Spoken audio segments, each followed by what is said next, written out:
Well, I'm back. Back from YouTube purgatory, it is I, GallifreyanAvenger, and I have some things to say after watching the series finale of Doctor Who Series 15, The Reality War.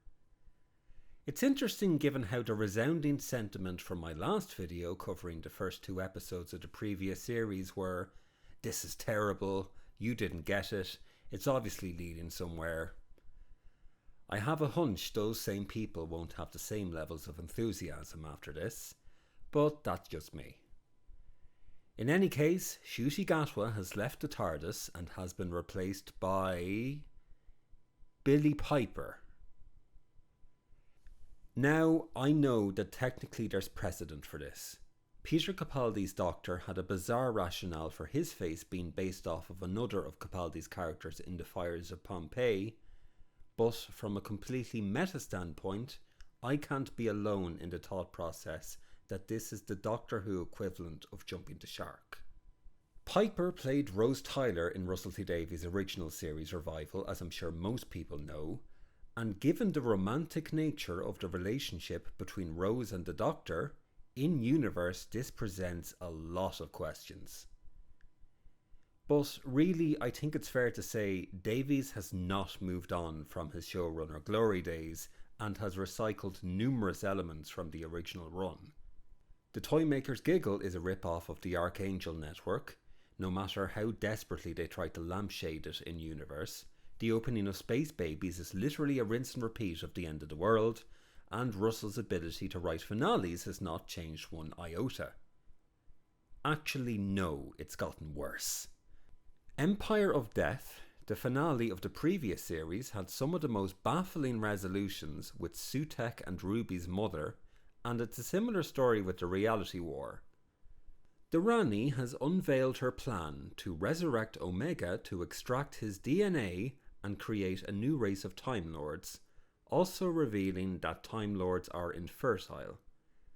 From the previous episode, the Doctor and his companion Belinda have a daughter, Poppy, generated by half-remembered dreams and wishes, spawned into existence by the combination of a god baby able to grant wishes and a straw man composite character of everything Davies despises in modern society.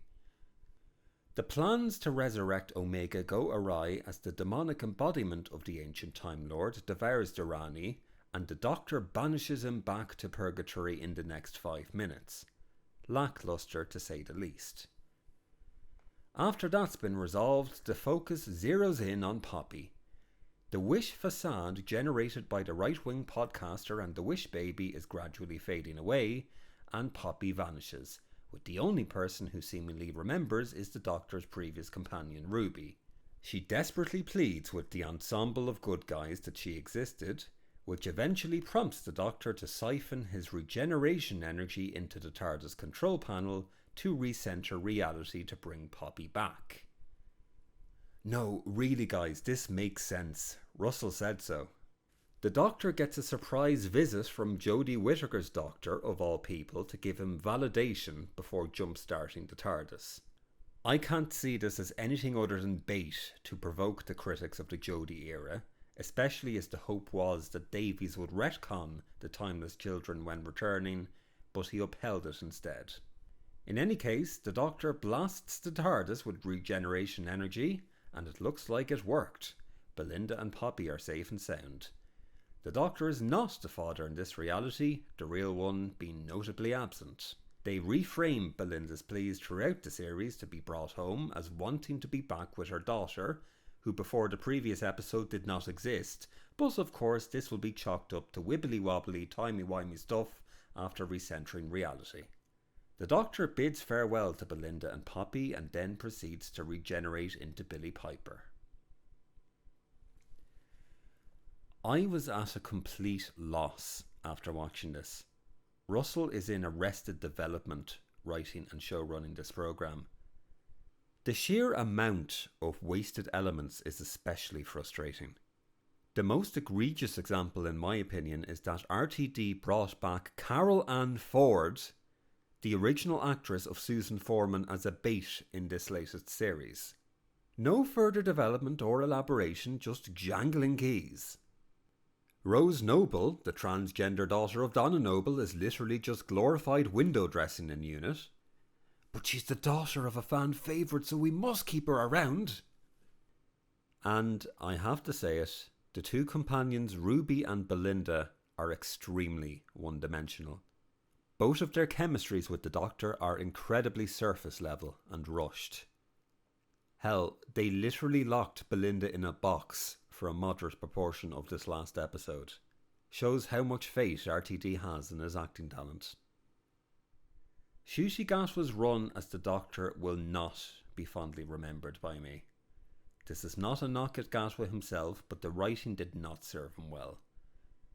He was no stranger to crying, which got really stale after a while. I wish him well in his career regardless.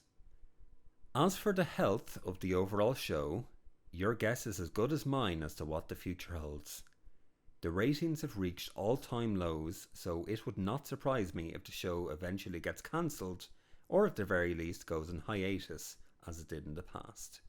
In any case, I will bid you farewell for now. On a lighter note, I watched the second series of Andor recently and I thoroughly enjoyed that, so I may have a video planned on that show in the future. This is GallifreyanAvenger signing off. Take care.